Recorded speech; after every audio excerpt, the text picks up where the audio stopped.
On behalf of ETX and DigiPen, I would like to welcome Liz Spain to give her talk. Liz Spain is a wonderful designer and great person, so please, everyone, give a hand to Liz Spain.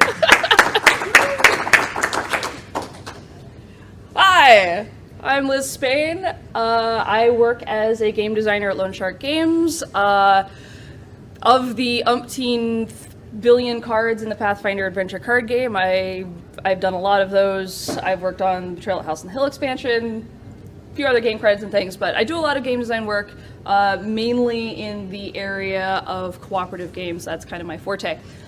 I also have, for 7 years now, been a behavior program associate at the Seattle Humane Society. We are a unique shelter, in a very rarefied crowd of shelters that do behavior rehabilitation.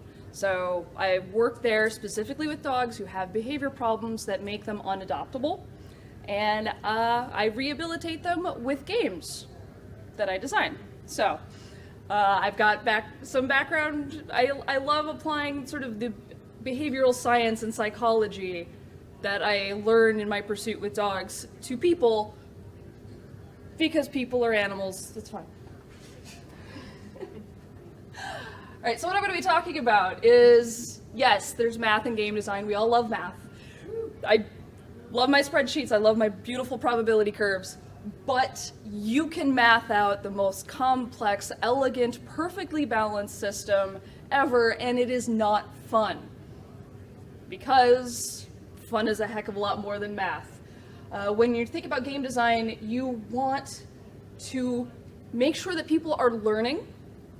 People, dogs, whomever, because learning is engaging the brain, where it is impossible to engage the brain without learning. And also, use the wrong word, the same word twice, and you want engagement. So you want things to percolate. You want people to remain involved in what you're doing. Both of those things have nothing to do with math. This is my dog Watson here, and this is my favorite photo of him because this is at a scent hunting, so like bomb sniffing, competition. And he's only, gosh, he was like a year old at this point, but like the intensity, I'm waiting to give him the go signal. So, engagement. All right. I'm going to spew a dangerously abbreviated amount of science at you in like 50 minutes, okay? Any one of these topics could easily fulfill a PhD, but we're just going to breeze through it in a couple slides. It'll be great. So I'm going to cover the basics of learning theory, how synapses work and memory is formed, how you learn. Behavioral science and how you can use it in your game designs. What is ethology? How do you measure and engage motivation? And what is the role that biological regulators, so neurochemicals, play in that process? And how you can manipulate them. All right, so learning theory. So Skinner boxes, Pavlov's dogs. Anybody not know what those are? All right, cool. But Pavlov and Skinner were some of the major pioneers of it, and basically learning theory is a very, very simplified way. How can we quantify if an animal has learned something? And very, very simply, the findings of learning theory are animals like to do things that feel good. They do not like to do things that feel bad. So therefore, if an animal is doing something more often, it probably feels good. If they do it less often, it probably feels bad. I'm going to talk about feelings a lot in this. And also they found, we're able to prove that when you learn something, when a new skill is formed, when an increase in behavior happens, the other stuff that happens at the same time is remembered too. The brain doesn't sort that out. That's why bell rings, Dog salivates. The bell has nothing to do with food, but it's learned to associate that. And animals remember this stuff. The ability to remember varies wildly between a nematode and a human being. And a lot of the ability to have cognition about these things and learn and have emergent complex behaviors is because is a measure of the degree of being able to remember. And I'll talk a little bit later about context and how that works with learning. All right, so your brain, developing in the womb, has more neurons in it than you have now. We are formed from this, to be dangerously simplified, our brains are formed by putting a whole bag of mix of vegetables in a bag, and someday it's going to be salad. It's going to be a long process of going through that bag of vegetables and slicing them up and figuring out what we want and cleaning those potatoes, but just a mess of noise to begin with. So a lot of neurons, kind of chaotic connections. They form good connections over time. So there's some really interesting chemistry that happens with potassium and sodium channels between neurons, but you've got a bunch of wires in your brain that form new connections with each other. And it's this complex webs of connections that form learning, thought, memory, feelings. The important thing to remember, really, is that everything's connected. If you light up one neuron, it lights up 5 others, which light up 10 others, which light up 1,000 others. So there's no such thing as an isolated sensation or an isolated thought. I'll come back to that. Pared down neuron connections. Oh, an interesting thing I was finding that a major function of sleep is that is the time our bodies takes to pair connections in our brain, sort of wash out what we don't need to learn that day.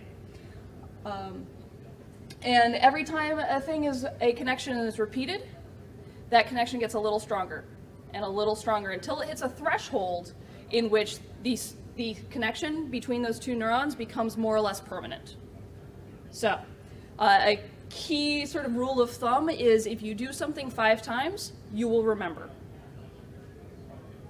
In humans. Dogs, it's a heck of a lot more. Yes, and context. Every time you light up a neuron, it lights up the ones around it. You're going to associate that learning and memory with the neurons that it's connected to, which is why we get a really fun little phenomenon, like when you're trying to think of a word, you can't think of it. Okay, it starts with L and has something to do with the color green. Oh, that's right, I'm thinking of amoeba. But you'll find little details like, yeah, brains are fascinating. And there's 2, I'll talk more about the neurotransmitters, some of the neurotransmitters and neurochemicals in your brain more, but an important thing about learning is dopamine, which is really, really important in the ability to learn, and it's referred to as like the reward system in the brain. The main function of dopamine is it says something's good is happening, let's remember this. It chemically increases the ability of neurons to connect with each other. Now, cortisols, among other stress hormones, those generally do the opposite, is they will prevent new connections from forming, mostly. So, if you have a lot of cortisol in your brain, it'll be hard to remember where you put your keys, because that's all in sort of day-to-day, not really important for running away from a lion stuff. In a different part of the brain, however, it raises the levels. So we see this a lot with trauma or extended stress, where the neurons that are responsible for thinking really complex thoughts don't get formed during the event, but instead, in the parts of the brain that are very old evolutionarily, those are heightened. So those parts of the brain that tell you run or fight or just be terrified, those are connected more when those things happen, when you're stressed. So if you're a person like me who has to pee when you're stressed out, there's a reason for that. It's because that part of your brain that is really connected to those sensations of telling, or you're hungry or something like that, directly connected in the structure of the brain. All right, so I'm gonna go a little bit. So this is your brain. This is your brain on a slideshow. It's interesting to think that the brain has developed in layers. So the bottom middle parts of the brain, closest to the brainstem. So the brainstem regulates super essential things like heart beating and breathing, these autonomic systems that are really essential. And then as animals evolved, they evolved new centers of the brain and the neurological control system out from that. So, the amygdala, super important. I'm going to talk about the feels, so much the feels. The amygdala, that's your primitive brain, that's your lizard brain, that's the core emotions. Now, there's different layers of emotions. There's really simple emotions like scared or hungry. Those things are centered in the amygdala. And there's a lot of hormones and things in there that the amygdala gets affected by. Right next to that is the hippocampus, kind of a layer. The hippocampus is connected to a layer of cells that are neurons that are significantly responsible for the formation of memory. We're not exactly sure, as far as I have been able to research, we're still not sure exactly how those regulate the formation of memory or the loss of memory. But we do know that if your hippocampus is damaged, it's significantly, like that's where, you forget to play the piano, forget to walk, that kind of stuff. Even though playing the piano might be in the prefrontal cortex where you think, and your motor centers, those skills are there. But if you have damage to the memory and control centers of your brain, you'll lose that ability. The other really important thing is in human beings especially, the prefrontal cortex, kind of the whole front, there's the medial prefrontal cortex at the back of that section of the brain that is really more closely tied to the amygdala and the hippocampus. And that is where you tend to process more complex emotions like jealousy or envy or love. Prefrontal cortex, the outermost layer, super developed in humans and dolphins and whales, is the thinkiest bit. That is the self-awareness, what do I think about myself and what I'm going to do in the future and 30 years from now, and how does trading wood for sheep this turn enable me to possibly get a score advantage 6 turns down the road. Yeah, but the important thing to remember is that this system is all connected. It all started in one place and grown out from one center. So anytime you think a thought about, how am I going to get a turn advantage later in the game, to be able to remember it, you have to send those thoughts, to be highly simplistic, you have to send those thoughts through the feelings part of your brain to get to the memory part of your brain. It is impossible to feel when you think, and it is impossible in normal structured brain. This is just normal brain. And when you think or when you feel, that sends out signals to the thinky parts of your brain. So you can pull it both ways. You have a feeling that makes you think certain things. You think certain things, that makes you feel certain things. If you think about food, you feel hungry. just a quick side note because I love dogs. The olfactory bulb here in humans, tiny, teeny, teeny, teeny, tiny, pathetic. We're basically blind when it comes to smell. Our visual cortex is huge, enormous, but we can't smell. Flip that in dogs, almost exactly. They see with their noses what's happening in front of their face. It's important, I guess. Yeah, anyway. All right, super basics of operant conditioning, which is the basic, sort of the foundation of behavioral science. Just gonna go through some quick terms. All right, so we want to teach a person that I'm losing it. We're gonna teach a dog to go find spearmint candies. Dog doesn't like spearmint candies. Dog doesn't care about spearmint candies. Well, there's different ways we can encourage that behavior. We can add something to the environment. Say, we pair that spearmint candy with a piece of bacon, and suddenly now spearmint candy means something to the dog, and they'll increase that behavior of finding that spearmint candy. You can remove something from the environment. You can put nothing but a spearmint candy in the middle of a completely empty room. Chances are the dog will go investigate it. You can add things. So, reinforcement, just in scientific terms, just means we want to increase a behavior. Punishment, a lot of negative connotations, just means that we are decreasing a behavior. All right? Dog goes to bark at the window. We can add something. We can shake a rattle can full of pennies, which is a sound they hate. Decreases the behavior.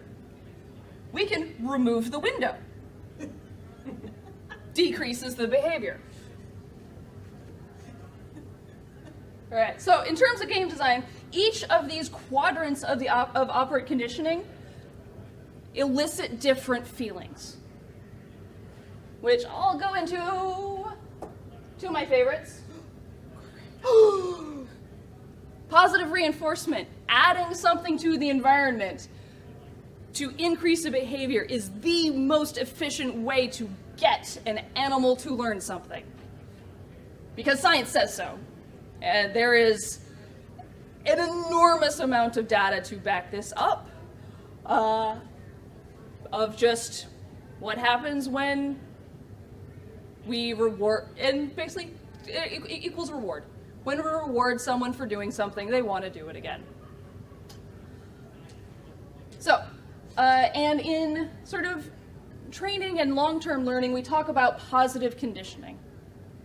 So, when you activate those reward centers of the brain, because that's what positive reinforcement does, it creates what's called positive conditioning, which is basically good feels. Long-term good feels. So if I'm working with a dog that is reactive, we just call it dog reactive, so a dog that really hates other dogs, is terrified of them, and barks and lunges anytime they see another dog, the treatment for that, the best treatment we found for that, is at its root, at its basis, is, oh, your dog that's reactive sees another dog, give that dog a treat. Are they still barking? Doesn't matter, still give them a treat. Still give them a treat. They may be freaking out, give them a treat if they'll take it. Because they'll be conditioned to regard the situation of that dog in the environment positively over time. And it'll change how those neurons are connected in their brain from fear centers to more positive things. It builds cooperation and trust, just good feels all around. Increases tolerance. This is an important thing. Frustration is both our friend and our enemy when it comes to game design. You need some, but it's like playing with fire. You want some frustration so that your players are interested and they are always reaching for something and they have something to want, because there's going to be frustration in not having and not getting, but You get too much and table flips and rage quits. And finding that balance is very tricky. Now, if you've set your players up with a lot of positive conditioning, their tolerance for frustration rises dramatically. So a tremendous amount of work that I have done with dogs specifically is dogs that have very low tolerance levels for frustration. The first time they don't get what they want, they freak out. So we just work on building trust and cooperation and positive conditioning to raise those tolerance levels, and then we can get into the nitty-gritty work of like getting them to walk on leash and things. So, and we've got a rule of thumb, generally, that I find generally holds true. You want a ratio of about 7 or 8 to 1. Because we animals are very, very, very sensitive to bad things happening. Our brains are very much wired to recognize from the very core, our very core primitive lizard brain is wired to recognize and process very quickly bad stuff happening. So you gotta overwhelm it with good stuff.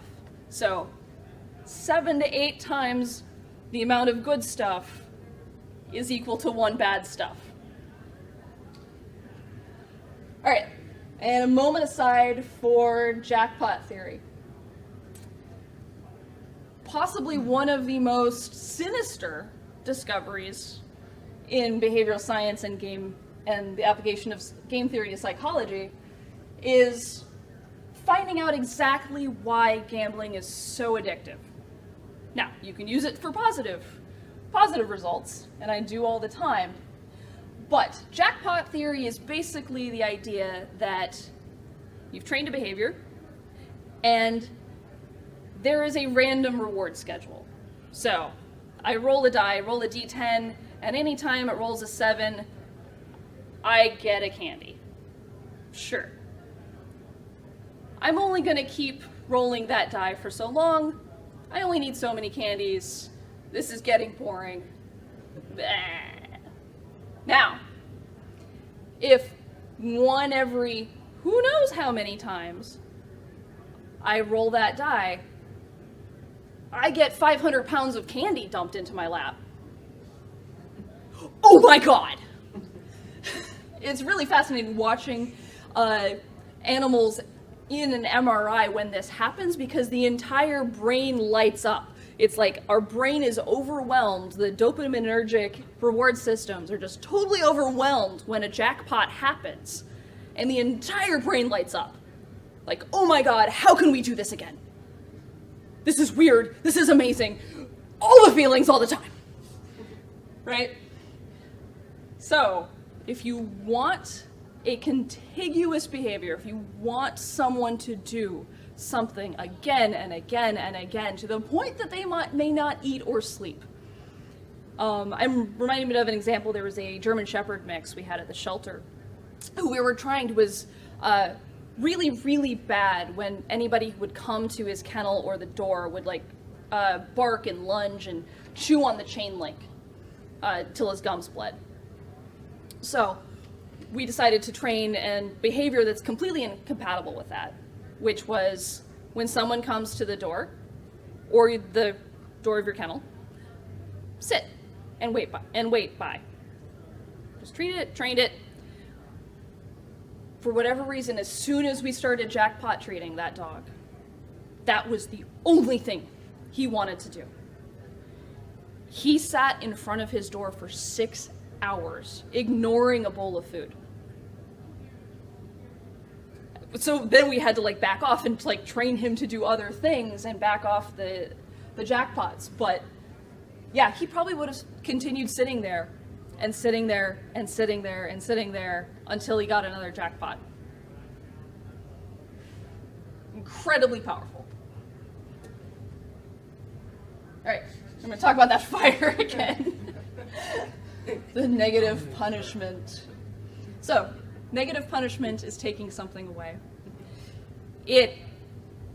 We are possessive creatures, humans. We love our things. It doesn't matter if they're worthless. They mean something to us because it's ours, right? So if you really want to frustrate a player, take something away. But it's really be aware when you're taking things away from players, because this is an easy lever to pull. You want some resource to be degraded, so you take that resource one away from them. Now the trick is often figuring out how to get that player to give up that resource of their own accord, because that feels good. You're in an MMO, wandering through the streets, a pickpocket comes up, steals 1 copper coin from you. Ah! Rage. I hate that pickpocket. I'm going to hunt that pickpocket down and get my copper coin back. That might be what you want as a game designer. But it might also be you want to put a pathetic little orphan child with their sad little dog who comes up and asks you for a copper coin. You give the copper coin to them, now you feel good. Same mechanical effect. The math is identical. But one of those things may be the effect you want. There's also, but a really super important thing to remember that about negative punishment, taking something away, is it will break trust. When I am working with dogs and we're working really hard to build a relationship with people, I work with dogs that may have never interacted with people before. They've reached their adulthood and somehow not worked with people. It's super important to establish trust, constant trust, all the way, which is why I recommend, I know everybody does it, but pretending to throw a ball for a dog, just don't do it. You think it's funny. They're very disappointed. You just did negative punishment. They're confused. Why would you lie to them? Why? Yeah, so you want to make sure that if you're going to use negative punishment, that you as the storyteller, as the game designer, that your world has established enough trust that you can break some of it. Yeah, so I talked a little bit about how you can use different methods to be mechanically equivalent, but they use different areas of operant conditioning. So, we've got this lion. We want our players to overcome the lion. Now, using operant conditioning, we can do different things. We can, with positive reinforcement, we can give them a dart gun that'll take down the lion, make them stronger. Negative reinforcement. We can put the lion on ice. Now, all of a sudden, the lion is in a weakened position and the player can do something. Positive punishment. Oh, sorry, I mixed those up. Sorry, negative reinforcement is we can make it dark and the player has night vision goggles. Positive punishment, we can put you both on ice. And now you have to slide around and we're expecting the player to lose. Negative punishment, the lion only has one leg. I'm sorry, it's blindfolded. So, the important thing about this is to remember that there are different ways to, like, you've got your numbers, you've got your math, you can add it to one side or subtract it from the other side. It all equals out the same, but they produce different feelings. Okay, quick run through ethology. So, for a very long time, it probably still continues, there were behavioral scientists on one side that were like, we're gonna put this pigeon in a box with a lever, and every time the pigeon hits the lever, we're gonna turn on a light, it's gonna ding a bell, and the pigeon gets a treat. That's how creatures learn. There was a completely different camp, the ethologists, who said, that's ridiculous, no one's a pigeon in a box with only just a lever. We have instincts. We are creatures that have evolved behaviors. Behaviors don't just erupt, they're not entirely learned. Now, we do learn a lot of behaviors, but each type of animal has things that are instinctual. That it's completely unethical to do so with humans, please don't do so. But you can take animals that are just born or just hatched, and you will see them perform behaviors in the absence of any social interaction with their own kind whatsoever. So, ethology said, why don't we study that? Why don't we sit and watch wolves in their natural habitat in the Rocky Mountains and figure out what it is that wolves do, instead of trying to get them to hit levers. So, this came down to, but when they came head to head, an interesting thing emerged. When you're talking about training versus instinct, instinct always wins. Those pigeons who were trained by Skinner to hit those levers to get treats, after a while, they just go back to pecking randomly. Now, a lot of that data was omitted from early papers, but instinct wins out because there's this idea that we are evolved certain behaviors. We have evolved to find certain behaviors inherently rewarding. Dogs bark because dogs love to bark. It feels good. So you have to do a heck of a lot of work, and sometimes you'll never get there, to train a dog not to bark. People like to do lots of things, which I'll get into.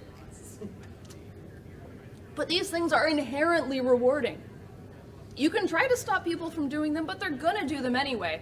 So you as a game designer, like in your best mode, on my best day, I'm thinking about what is it that monkeys like to do, and what do they want to do with this game, and how can I enable that? Personality comes into play here. We have, through the powers of science, discovered that there are a number of personality traits that are instinctual, if you will, and also heritable. So, some of them are very, very, very reliable, like neuroticism. Neuroticism is, generally speaking, how often you repeat thoughts about a thing. So, however neurotic your parents were, you will probably be that neurotic. Within about, for humans, it's about a 60% rate. Like if your mom and dad were both at the 50th percentile of neuroticism, you're gonna be between 40 and 80. Just generally, unless there's something abnormal. Dogs, it's even higher. It's 85%. So border collies are notoriously neurotic. As long as that border collie is still a border collie, you're not gonna push it. A 90th percentile for neuroticism border collie, with lots of training and diligent work, you might be able to get them down to 75th percentile.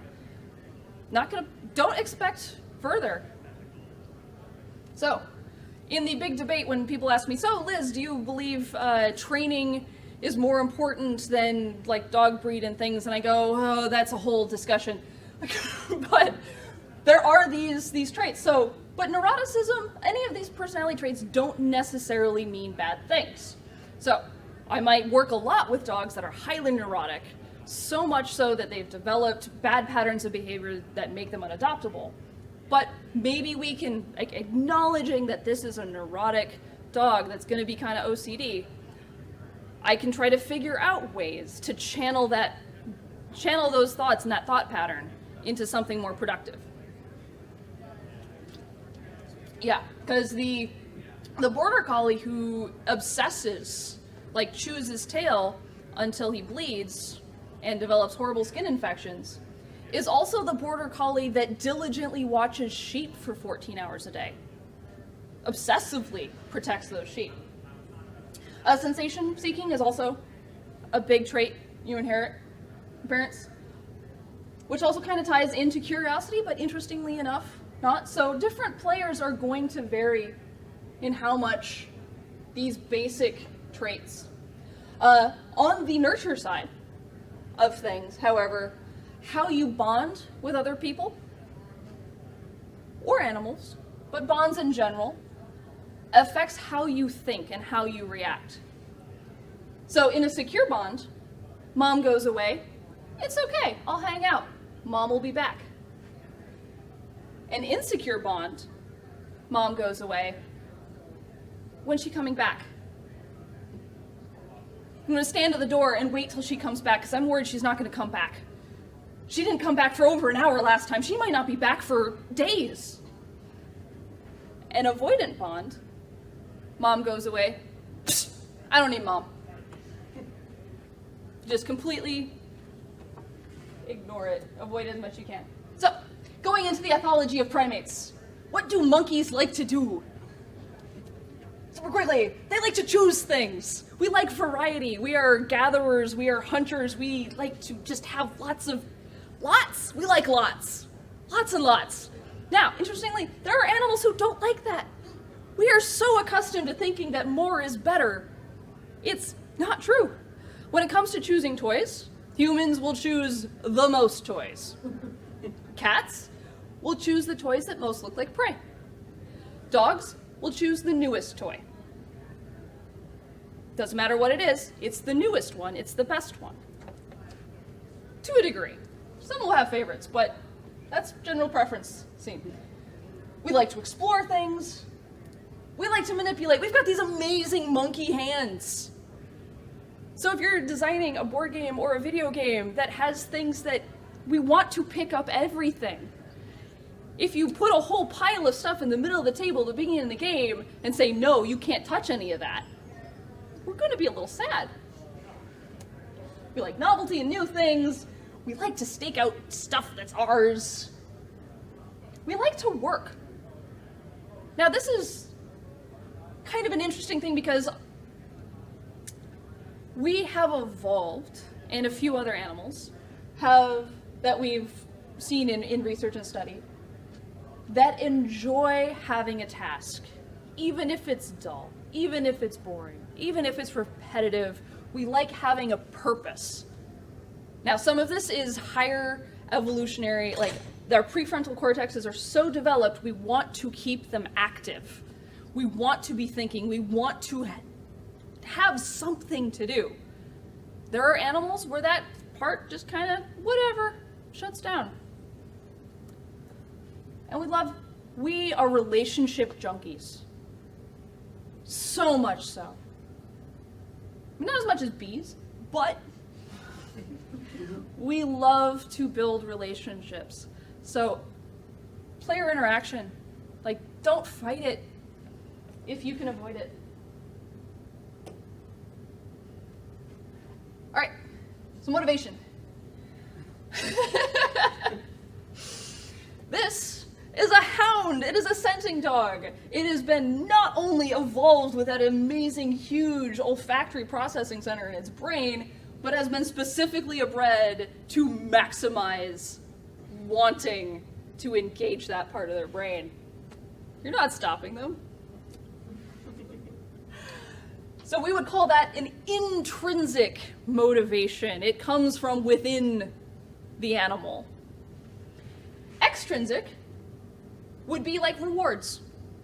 The whole operant conditioning thing. What do I get for doing this thing?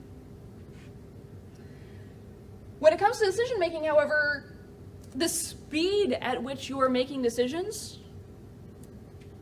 incredibly influences behavior. Because, to super simplify, when you have time to make a decision, your brain spends time mulling it over and passing signals between neurons and lighting up all over the place, going back to your feelings and your thoughts and your feelings and your thoughts and your feelings and your thoughts, and think some more and come to a decision. When you're rushed, lizard brain. The more rushed you are, the less you're able to engage those outer layers of your brain. It's interesting because it affects the whole brain, not just the thinking parts of your brain. When you're stressed out, you literally cannot hear as well. You literally cannot see as well when you're not, because the like I said, the cortisols engage the lizard part of your brain and make that light up and kind of make everything else a little deader. Yeah. Those things literally, like, measurably go down. All right. Drive. So there's different flavors of accomplishment. So different creatures want to do different things. Humans like to manipulate, they like to form bonds and things. And some rewards are immediate and tangible. I got the most victory points. But there are also other players that might want to experiment. And they seek novelty as their primary motivation and drive. There might be players who want to build relationships.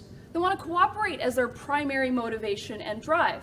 So if you focus only on one potential monkey motivation, you'll be cutting your game design really short. Really, really short. Now, the interesting thing is you can find ways to reward tangibly with victory points and things, those other behaviors. So think multi-streaming. All right, and I want to talk about a little about neurochemicals. Dopamine, testosterone, and oxytocin. Okay, so dopamine. Probably heard about it. However, so you may think of it as the reward neurochemical. It's tied to the reward system. So when you're learning something, when your brain is engaged, when you are excited, dopamine levels go up in your brain. What does that do?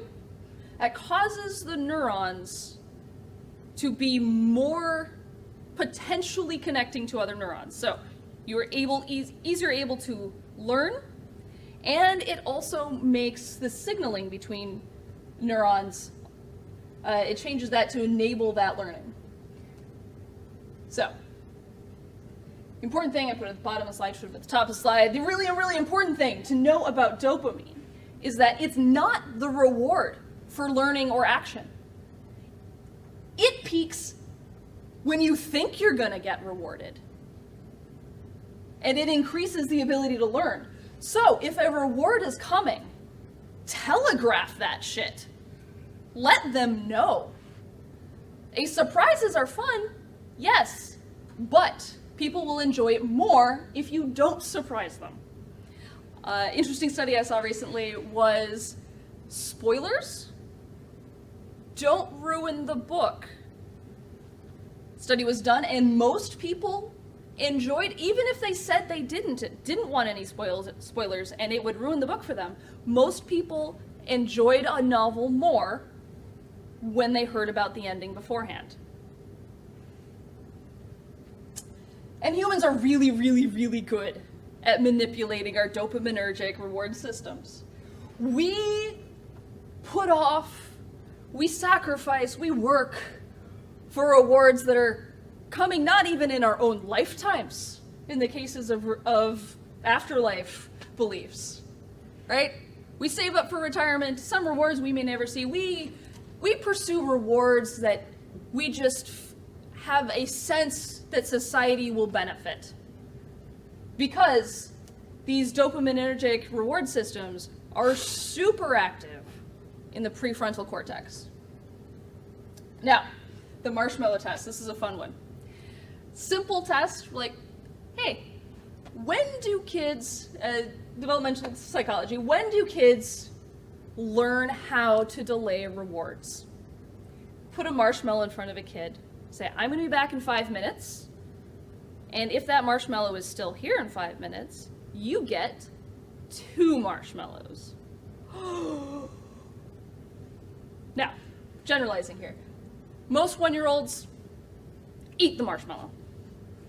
2-year-olds divide up.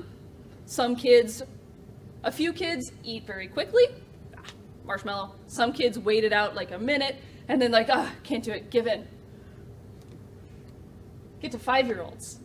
The interesting, 4 and 5-year-olds, mostly, get the interesting things. You see kids trying all kinds of strategies to wait. Oh, stare at that marshmallow. What if I just take the teeniest, tiniest little piece the girl in the corner just they won't notice the teeniest piece. I'll just taste it now. And I'll tell myself how good it's gonna be to have 2 marshmallows when they get back. Pull the marshmallow apart, do something completely unrelated to eating it. Just, I'm gonna be fascinated with this marshmallow. Technically, this marshmallow is still here, so technically I'm gonna win. Yeah, and this kid doesn't care. Interestingly enough, the results of the marshmallow test with children were found to 25 years later to be the strongest indication of where that kid was going to end up in early adulthood. It predicted whether or not they would have a criminal record. It predicted how much education they had achieved. It predicted how much money they had saved up, among other things. So, also interesting thing to note, you can train this. Kids who've been through the marshmallow test before are better at the marshmallow test.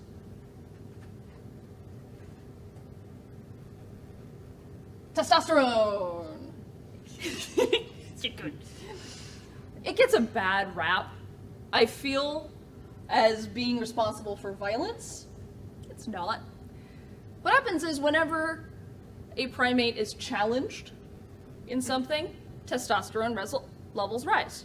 Now, an interesting thing is we all have testosterone, even though it's named after the testes, but we all have testosterone. It's distributed all over our body. It lights up all kinds of different parts of the brain in different ways and connects to a lot of different receptors. Differences in testosterone levels between individuals are almost insignificant. It's your testosterone levels that matter. If my usual testosterone level is a 2 and I jump up to a 10, that has as big a difference in my behavior as someone whose testosterone level is normally 100 and jumps up to 500. The relative levels.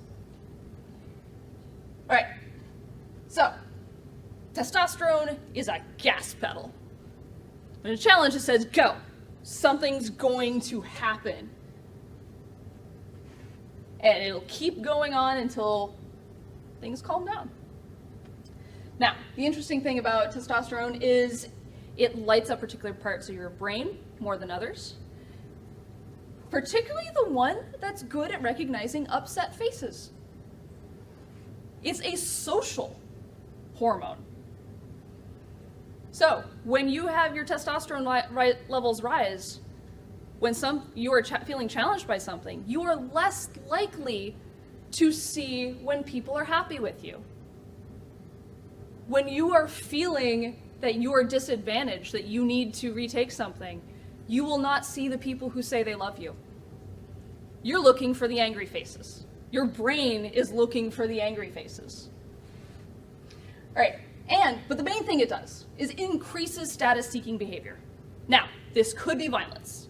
If you're in a culture, if you're in a situation, a context in which being violent is the most important status you can achieve, you're going to do that. You'll be more inclined to do that. However, if nurturing baby kittens by bottle feeding them is the coolest thing you can do, you'll do that. So, not necessarily a negative, just testosterone being challenged will increase status-seeking behaviors. So, when you're designing a game, think about what gains players status and expect them to engage with those things more often after being challenged. Now, oxytocin. Often known as the love hormone, it is incredibly prevalent in women who are lactating, who have given birth, but it's in all of us. Now, when oxytocin is revving up the brain, it increases social bonding. So when your oxytocin levels rise, you'll be closer to the people around you. You'll feel closer to the people around you. And, I forgot what I was going to say. But, it increases your ability to empathize with the people around you, the people who are familiar. And it's kind of the opposite of testosterone. It increases your ability to recognize happy faces, to perceive social cues that are positive. So people with biologically have oxytocin systems that don't function very well are incredibly predisposed to sociopathic behavior. They know to avoid the bad repercussion of bad behavior and to seek that out, but their brain is much worse at processing when people are happy with them and why you should seek that out. However, the bad side of oxytocin. Oxytocin increases the social bonds between the people that we are bonded with. However, it also increases xenophobia. So, people are most inclined to feel the strongest us versus them feelings when oxytocin is on the rise. So if you have a semi-cooperative game, if you have teams, this is really important. The more cooperation you build into your game, the more animosity toward the other guys will be created in turn. All right, let's talk a little bit. Choice and independence. Just some really quick game design principles that people like choice. We love all the things. It is inherently pleasurable even when it is a bad decision. Even when. That's why putting bad decisions in your game isn't necessarily a bad thing. Bad decisions, economically disadvantageous. We like that. And I always try to say yes and, because when you deny players things, it's disappointing, it's frustrating. So recapping, positive reinforcement. All right, summary. Puppies are cute! Aim for positive reinforcement. Try to add something to the player that will increase their behavior. But unless you want them to be frustrated or have other feelings, disappointment, loneliness, emptiness, these are things you might want in your game, just know when you're pulling those levers. Learning is fantastic, but instinct always wins in the end. People will stack the meeples. They will play with them because we are monkeys and we have fantastic monkey hands. And think about inherent rewards and different paths to inherent rewards when designing your game. The experimentation might be more rewarding for a player than another. Social bonding might be more rewarding. And also, our state of mind is biologically, it's part of our brain, and there's little wires that we can see with a microscope and how they work, and we can measure the chemicals that are floating around in them. So, it's biological, and if you understand the mechanisms behind them, it can be manipulated. If you want players to seek social status, challenge them, raise testosterone. You'll get whatever the coolest person action you want can be in that situation. And for those of you who want to learn more, these are some of my favorite books on Behave, the Biology of Humans at Our Best and Worst is fantastic. That's evolutionary developmental psychology, and it's a very new book. It's fantastic. It goes into all of the nuances of these chemicals and when they go, these chemical pathways and when they go wrong and the structures of the brain. It's fascinating. Don't Shoot the Dog. The New Art of Teaching and Training by Karen Pryor is the Bible for training with positive reward. She's a dolphin trainer, so she talks about that a lot, but it absolutely applies to people in every context. Thinking Fast and Slow is about decision making and the speeds we make them at and which centers of the brain get engaged in different types of rush decisions versus slow decisions and how that affects things. Merle's Door is about introducing choice as a way to teach and train a dog. And it's also just a good book if you like dogs. And Nudge is behavioral economics. So how can you shift rewards or economies in the game considering how people think and how they make decisions to guide them to those decisions? Okay. Any questions?